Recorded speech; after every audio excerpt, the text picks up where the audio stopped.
Seguendo il sole, musica e ambiente dall'alba al tramonto. L'obiettivo, la finalità di questo progetto qual è? È cercare di abbinare, di associare la musica ad un contesto particolare. Noi come comune di Ariano nel Polesine siamo andati ad individuare San Basilio. Perché? Giusto per farvi capire che cosa significa per noi questa località. In realtà questo è uno scrigno di archeologia, di storia antica. Voi vi trovate seduti su un palcoscenico, chiamiamolo così, naturale, un palcoscenico che in realtà ha 2500 anni di storia. Questa è per esempio una antica duna fossile, è ciò che rimane come testimonianza geologica di un antico litorale d'età etrusca. Questo significa che cosa? Che dove eravate voi c'era spiaggia, alle mie spalle c'era il mare. Ora per raggiungere il mare dobbiamo macinare un bel po' di chilometri e questo vi dà l'idea di come il nostro delta nel corso dei secoli sia avanzato e sia proprio evoluto costantemente grazie al nostro fiume e al deposito continuo dei sedimenti che il fiume ha portato continuamente con sé. Al di là di questo, San Basilio è un sito che è stato indagato dal punto di vista archeologico, soprattutto a cavallo tra gli anni 70 e anni 80.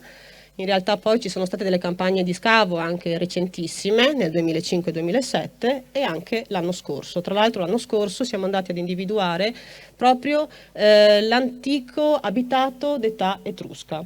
Quindi l'abbiamo collocato e l'abbiamo individuato chiaramente. Qui a San Basilio esiste un centro turistico culturale che raccoglie tutte queste informazioni importanti dal punto di vista storico-archeologico e non solo, sopra questa duna, che è una delle poche che si è preservate da uno spianamento massiccio che si è susseguito tra gli anni 70 e anni 80, si è preservata perché? Perché per fortuna c'era la chiesa sopra, ok? Quindi questa piccola chiesetta che anch'essa è stata restaurata all'inizio degli anni 90 e durante le fasi di restauro ci siamo dovuti bloccare proprio perché sotto la pavimentazione siamo andati ad individuare quelle che erano le precedenti fondazioni della chiesa.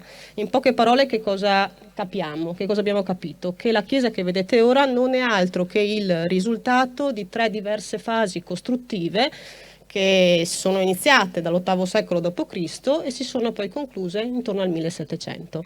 Quindi ecco, siete circondati da archeologia, siete circondati da storia antica e qui ci sono proprio le nostre radici. Dovete immaginare San Basilio a ridosso quindi della linea di costa, un avamposto strategico voluto dagli Etruschi proprio in questa posizione, vicino al mare e nello stesso tempo vicino ad un antico ramo del Po.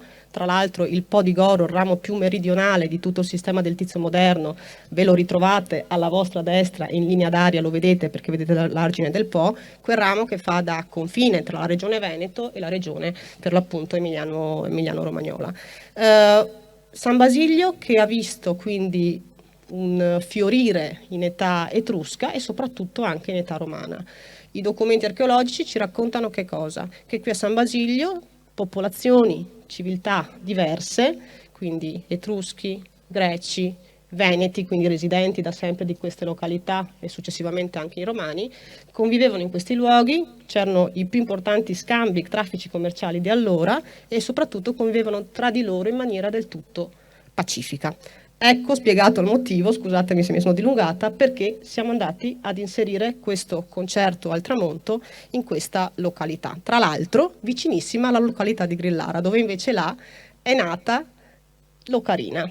Quindi grazie alla famiglia Fecchio che nel corso degli anni ha coltivato questa passione fino a diventare sempre più professionisti, diciamo, del settore e quindi abbiamo abbinato storia, archeologia, all'artigianato e alla tradizione.